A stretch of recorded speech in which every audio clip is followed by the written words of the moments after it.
قاتلی که What could have عاشق شطرنج transformed شد a once و sociable می‌خواست individual 64 into a serial تا killer? مهره شطرنج Alexander از Pichushkin انسان‌ها was a درست کند. wonderful young man این whom everyone داستان adored. زندگی الکساندر However, پیچوشکینه. as time passed, he developed a habit of killing and became Russia's worst criminal ever. یه بچه‌ای تو محله He was known to have فقیرنشین murdered مسکو many به دنیا people, میاد. both adults and اسمش رو children. می‌ذارن الکساندر. He اما always همه attacked from بهش behind, ساشا میگن. hoping to catch the victim ساشا off guard پیچوشکین. and to avoid getting blood زندگی on his براش از همون clothes. اول با درد و رنج شروع Pichushkin میشه. also پدرش had a preferred خانواده technique رو رها for می‌کنه و murdering his مادرش victims مجبوره به covertly. تنهایی ازش According to مراقبت him, کنه. life without مادرش murder زن is like سخت life کوشیه، without اما food. فقر و تنهایی باعث At میشه first, نتونه به ساشا people started اون disappearing, توجهی رو که and no لازم one داره رو noticed. بده. Sometimes ساشا family کوچیکه تو members مدرسه waited the اولش required بهتر 3 نیست. days before calling بچه‌ها the به خاطر police فقرش to report a مسخرش missing می‌کنن. person, معلمان but the بهش police توجه rarely did نمی‌کنن. anything. اون کم کم به As دنیای the خودش disappearances پناه می‌بره. increased, یه there was دنیای fear, تاریک و ساکت. which led to بعضی وقتا speculative میره تو thinking پارک و that there was a با serial حیوانات killer بازی around. می‌کنه. However, بازی no one was حیوانات. certain. ساشا به By حیوانات آسیب then, می‌زنه. the number of missing این people اولین was approaching نشانه‌های 30, ذهن بیمار. and no one had سالها returned. میگذره و ساشا بزرگ You're میشه. probably wondering اما اون what خشم و Pichushkin تنهایی did تو to become وجودش Russia's باقی worst می‌مونه. criminal ever. زندگی براش یه How جور did he become شکنجه so است. cruel and هیچ کس hostile? نمی‌دونه که این بچه آروم Are و you also ساکت curious روزی about the تبدیل به method یه that he هیولای used to murder واقعی his میشه. victims? یه هیولایی که اسمش رو Well, تو I تاریخ guess you want to know what جنایت caused روسیه this ثبت and می‌کنه. how many people he ended up قاتل killing. شطرنجی. If you're eager to find out the ساشا از answers to these بچگی questions, احساس می‌کرد که sit دنیا back بهش and ظلم relax کرد. while we share این this احساس خشم و enthralling, نفرت suspenseful, and روز به روز touching تو crime وجودش story. قوی‌تر می‌شد. But before we go any دیگه این further, بچه ساکت please و make sure to آروم نبود. subscribe and اولین turn on the جرقه‌های notification جنایت تو bell for ذهنش more زده شده fascinating بود و true این crime videos that will فقط blow your شروع یه mind. داستان ترسناک بود. سال Alexander 1992 Pichushkin, بود also که known ساشا as the اولین chessboard killer قتلش رو and the Bitsa انجام Park داد. maniac, قربانی was یه born on همکلاسی بود April به 9, نام میخائیل. 1974 میخائیل یه in پسر Moscow, معمولی بود، Russia. اما برای ساشا فقط He یه lived on مهره the توی 5th بازی floor of a شطرنجش two-bedroom محسوب apartment می‌شد. with his mother, ساشا Natalia میخائیل رو به پارک Elmoradovna, ویتسفسکی his دعوت younger کرد. half-sister, پارکی بزرگ his mother's و خلوت husband, که محل and their مناسبی son. برای قتل بود. The family's apartment building was a 6-minute walk from the northern end of Bitsa Park. Pichushkin used to be a social child, but all of that changed after he suffered a head injury, which caused a shift in his behavior. It all began when he fell backward off a swing, which then swung back and struck him in the forehead. Experts speculate that the accident harmed Pichushkin's frontal cortex, which is known to cause poor impulse control and a proclivity for aggression. It's recorded that Pichushkin began to act irrationally and hostile after the accident. Because of this condition, Pichushkin was emotionally and physically harassed at school. Pichushkin's rage grew as a result of this abuse, and his behavior worsened. Due to his aggressive behavior, his mother decided to transfer him from the regular school to the special needs school. When Pichushkin reached adolescence, his maternal grandfather realized that he was extremely intelligent and believed that the special needs school was a waste of his natural abilities. He felt that Pichushkin wasn't involved in any activities at home and that his school placed more of an emphasis on overcoming his disability than on encouraging achievement. He then pulled him out of the school. Pichushkin moved into his grandfather's house, where he was encouraged to engage in intellectual activities outside of the classroom. His grandfather introduced him to chess after realizing that it was a passion of his. Soon, Pichushkin began competing in games in Bitsa Park against older men.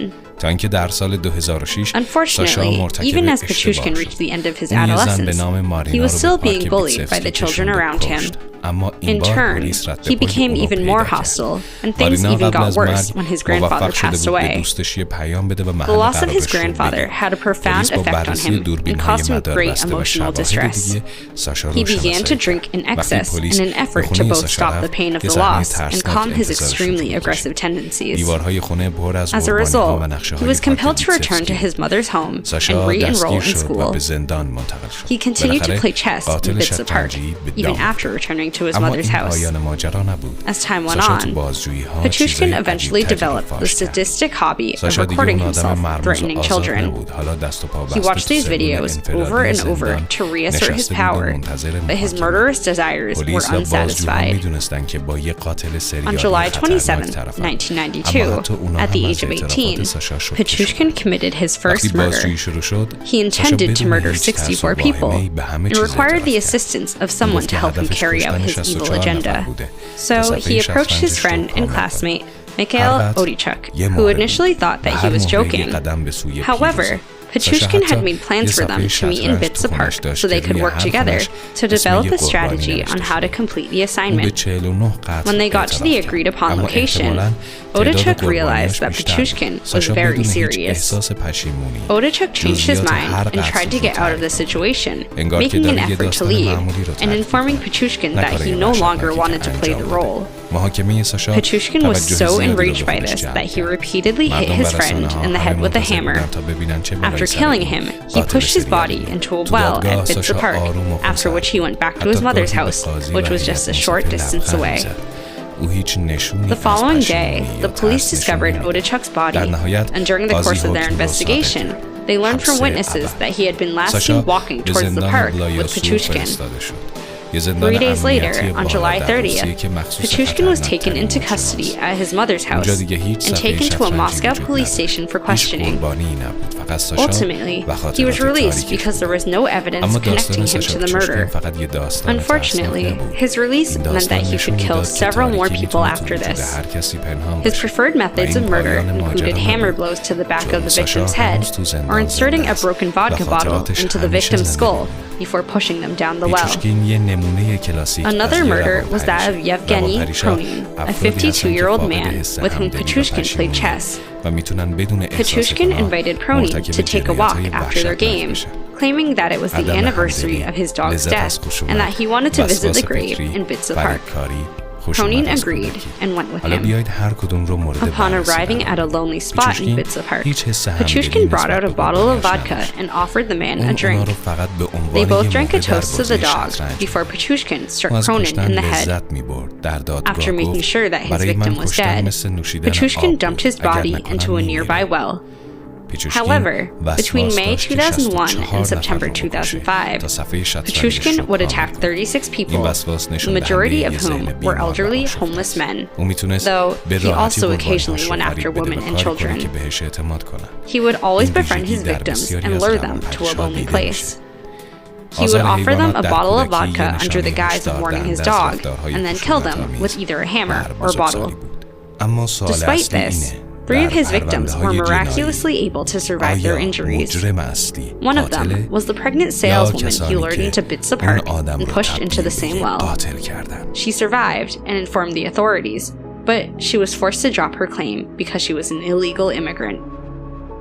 Another victim was Mikhail Lobov, a teenage skater who was yet another survivor. In March 2002, Petrushkin lured him into Bitsa Park with the promise of